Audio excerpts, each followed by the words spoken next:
بسم اللہ الرحمن الرحیم۔ حضرت شمعون علیہ السلام بڑے بہادر اور مضبوط جسم کے مالک تھے۔ ہر سال 4 مہینے اللہ کے راستے میں جہاد کرتے اور اکیلے ہی کفار سے مقابلہ کرتے اور بہت بڑی تعداد میں کافروں کو قتل کرتے اور خود اللہ تعالیٰ کی رحمت سے صحیح سلامت واپس گھر تشریف لاتے، اور آپ علیہ السلام کو کافروں کی طرف سے کوئی جانی نقصان نہ ہوتا۔ ناظرین گرامی، اس بات سے آپ اندازہ لگا سکتے ہیں کہ حضرت شمعون علیہ السلام کتنے شجاع اور بہادر تھے۔ یہ طاقت اللہ رب العزت نے آپ کو بطور معجزہ عطا فرمائی تھی۔ حضرت شمعون علیہ السلام کے جسم پر لمبے لمبے اور سر کی طرح بہت زیادہ بال تھے۔ آپ علیہ السلام کے شہر کا نام اموزیہ تھا۔ یہ شہر دریائے روم کے کنارے آباد تھا۔ اس شہر کا ایک بادشاہ تھا جس کا نام کوتا تھا۔ یہ بادشاہ بڑا پکا کافر تھا۔ بادشاہ نے ایک عالی شان محل بھی دریا کے کنارے بنوایا تھا۔ اس مکان کے بڑے بڑے ستون تھے اور وہ اس مکان میں عیاشی کرتا اور بڑا جشن مناتا۔ اس بادشاہ کے پاس 6000 کا لشکر تھا جو اس نے اپنی حفاظت کے لیے بنایا تھا۔ حضرت شمعون علیہ السلام ہر سال 4 مہینے اللہ کے راستے میں جہاد کرتے اور اسی 6000 کے لشکر کے ساتھ اکیلے مقابلہ کرتے۔ حضرت شمعون علیہ السلام بڑے بہادر اور جرأت والے تھے۔ آپ علیہ السلام اس لشکر میں اکیلے داخل ہو جاتے اور ہر مرتبہ 1000 فوجی قتل کر دیتے اور بے شمار لوگوں کو نقصان پہنچاتے اور معذور کر دیتے۔ حضرت شمعون علیہ السلام ہر سال اسی طرح 4 مہینے ان کافروں سے لڑتے اور اتنا ہی ان کا نقصان کرتے۔ اس لڑائی کے بعد حضرت شمعون علیہ السلام اپنے گھر میں بیٹھ کر اللہ تعالیٰ کی عبادت کرتے اور 4 مہینے اللہ تعالیٰ کی مخلوق کی ضیافت بھی کرتے۔ اللہ تعالیٰ حضرت شمعون علیہ السلام کو ہمیشہ ان کافروں پر غالب رکھتا اور اسی وجہ سے تمام کافر حضرت شمعون علیہ السلام سے بڑے تنگ تھے۔ حضرت شمعون علیہ السلام کی بیوی بڑی نیک اور بڑی پارسا خاتون تھیں۔ ایک دن کافروں نے تنگ آ کر مشورہ کیا کہ کیوں نہ حضرت شمعون علیہ السلام کی بیوی کو کچھ فریب دیا جائے، دھوکہ دیا جائے، تاکہ حضرت شمعون علیہ السلام پر قابو پایا جا سکے۔ اموزیہ کے بادشاہ کوتا نے اپنے ایک آدمی کو خفیہ طور پر حضرت شمعون علیہ السلام کی بیوی کے پاس بھیجا۔ اس سے کہا کہ اے بی بی، تمہارے خاوند کا خیال تمہاری طرف نہیں ہے بلکہ کسی اور غیر کی طرف ہے۔ اگر تم ایک کام کرو کہ اسے مار ڈالو تو ہمارا بادشاہ کوتا تم سے نکاح کرے گا، پھر تم بڑے آرام سے رہو گی اور تخت اور سلطنت بھی ملے گا اور تم بادشاہی کرو گی۔ حضرت شمعون علیہ السلام کی بیوی ان کافروں کی باتوں میں آ گئی اور کہا کہ جو تمہارا بادشاہ حکم دے گا وہ میں کروں گی۔ اس آدمی نے حضرت شمعون علیہ السلام کی بیوی کو ایک رسی دی کہ جب رات کو شمعون سو جائے تو تم اس رسی سے اسے باندھ دینا اور ہمیں خبر کر دینا، ہم اسے اسی طرح بادشاہ کے سامنے لے جائیں گے اور وہیں شمعون کو مار ڈالیں گے۔ چنانچہ حضرت شمعون علیہ السلام کی بیوی نے اس رسی کو اپنے پاس رکھ لیا، اور جب رات ہو گئی اور حضرت شمعون علیہ السلام سو گئے تو آپ علیہ السلام کی بیوی نے آپ کو باندھنا شروع کیا۔ اچانک حضرت شمعون علیہ السلام نیند سے بیدار ہو گئے۔ جب حضرت شمعون علیہ السلام نے اپنے ہاتھ اور پاؤں بندھے ہوئے دیکھے تو رسی کو طاقت سے توڑ ڈالا اور بیوی سے پوچھا کہ کس نے مجھے باندھا ہے؟ وہ بولی کہ میں نے خود ہی باندھا ہے۔ حضرت شمعون علیہ السلام نے کہا کہ تم نے مجھے کیوں باندھا ہے؟ بیوی نے کہا کہ میں تمہارا زور اور طاقت آزما رہی تھی اور میں دیکھنا چاہتی تھی کہ کوئی دشمن تم سے لڑ سکتا ہے یا نہیں۔ یہ سن کر حضرت شمعون علیہ السلام نے فرمایا کہ تم اس بات کی فکر نہ کرو، اللہ کے حکم سے کوئی بھی دشمن زور اور طاقت میں مجھ سے زیادہ نہیں۔ اس کے بعد حضرت شمعون علیہ السلام جہاد کے لیے اس شہر میں تشریف لے گئے اور پہلے کی طرح کفار کے مقابلے میں فتح حاصل کرنے کے بعد اپنے گھر تشریف لائے۔ اموزیہ کے بادشاہ کوتا نے حضرت شمعون علیہ السلام کی بیوی کے پاس لوگوں کو بھیجا۔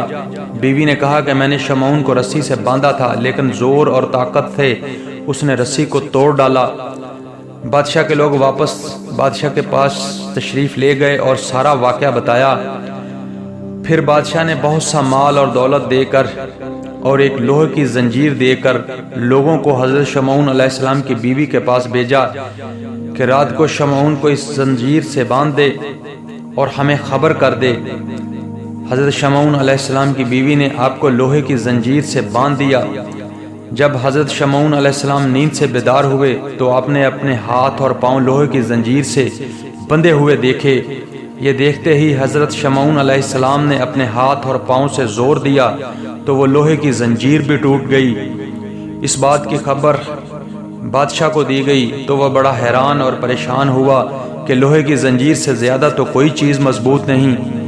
بادشاہ نے اپنے ایک آدمی کو حضرت شمعون علیہ السلام کی بیوی کے پاس بھیجا کہ وہ کوئی خود طریقہ نکالے کہ کس طرح حضرت شمعون کو قید کیا جائے اور مارا جائے۔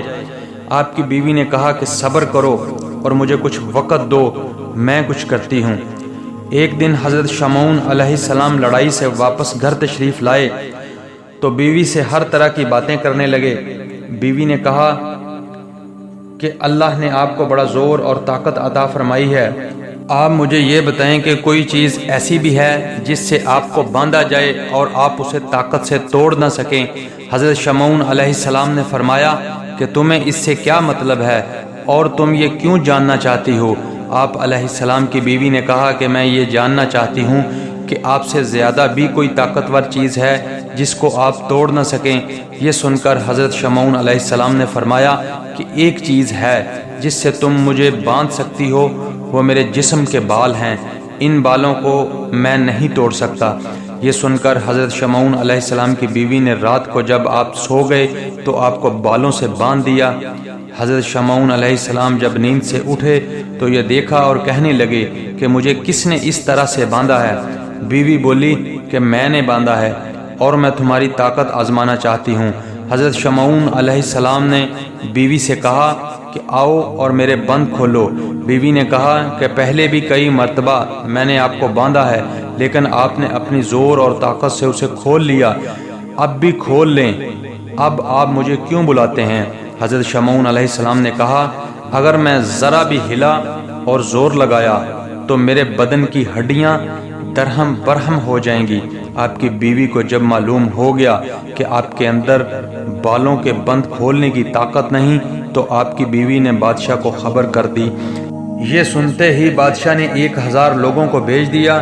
انہوں نے آ کر حضرت شمعون علیہ السلام کے ہاتھ، پیر اور ناک کاٹ کر اور آپ کی آنکھیں اور زبان نکال کر اونٹ پر لادا اور حضرت شمعون علیہ السلام کو بادشاہ کے سامنے پیش کر دیا۔ سب کافر کہنے لگے کہ اب ہم شمعون سے محفوظ ہیں۔ حضرت شمعون علیہ السلام کو جب بادشاہ کے سامنے پیش کیا گیا تو کوئی شخص یہ کہنے لگا اس نے میرے باپ کو مارا ہے، اور کوئی کہنے لگا کہ اس نے میرے بھائی کو مارا تھا۔ اور جب ان لوگوں نے دیکھا کہ آپ کے جسم میں کچھ جان ابھی باقی ہے تو وہ کہنے لگے کہ اس کو کسی شدید عذاب میں ڈال کر مار ڈالو۔ سب کافروں نے مشورہ کیا کہ حضرت شمعون علیہ السلام کو دریا کے کنارے لے جا کر بالا خانے سے نیچے گرا دو۔ جب کافروں نے حضرت شمعون علیہ السلام کے دھڑ کو دریا میں گرایا تو اسی وقت حضرت جبرائیل علیہ السلام اللہ تعالیٰ کے حکم سے آئے اور حضرت شمعون علیہ السلام کے دھڑ کو جو ابھی ہوا پر ہی تھا اٹھا لیا، اور جو اعضاء حضرت شمعون علیہ السلام کے جسم سے کٹ گئے تھے وہ سب اللہ کے حکم سے اپنی اپنی جگہ پر واپس نصب ہو گئے۔ حضرت شمعون علیہ السلام جب ٹھیک ہو گئے تو حضرت جبرائیل علیہ السلام نے حضرت شمعون علیہ السلام سے کہا کہ اے شمعون، اللہ تعالیٰ نے تم کو بڑی قوت اور طاقت عطا فرمائی ہے، اللہ کا نام لے کر کھڑے ہو جاؤ اور پھر اس کافر بادشاہ کے مکان کا ستون پکڑ کر حصار بناؤ اور مکانوں کی بنیادوں تک کو کھود کر اس دریا میں ڈال دو۔ حضرت جبرائیل علیہ السلام سے یہ سننا تھا کہ حضرت شمعون علیہ السلام نے اللہ تعالیٰ کو یاد کیا، حصار بنایا اور مکانوں کی بنیادوں اور تمام شہر کو کھود کر کفار سمیت دریا میں پھینک دیا، اور اس طرح سے کیا کہ شہر کا کوئی نام و نشان باقی نہ رہا۔ اور پھر حضرت شمعون علیہ السلام نے اللہ تعالیٰ کا شکر ادا کیا اور اپنے گھر میں جا کر اپنی بیوی کو مارنے کا ارادہ کیا، اللہ تعالیٰ کے حکم سے حضرت جبرائیل علیہ السلام آئے اور کہا اللہ تعالیٰ کا حکم ہے کہ اپنی بیوی کو مت مارو اور اسے کوئی اذیت بھی مت دینا، اس سے یہ سب نادانی میں ہوا، لہذا تم اسے معاف کر دو اور اس کے ساتھ نیک سلوک کرو۔ ناظرین گرامی، یہ تھا ہمارا آج کا موضوع حضرت شمعون علیہ السلام اور ان کے بارے میں۔ ہم امید کرتے ہیں کہ آپ کو یہ پسند آئے گا، اور ہم دعا گو ہیں اللہ تعالیٰ آپ کو اپنی حفظ و امان میں رکھے، آپ کو صحت کے ساتھ لمبی عمر عطا فرمائے اور ہم سب کو ہدایت عطا فرمائے۔ اجازت دیجیے، اللہ نگہبان۔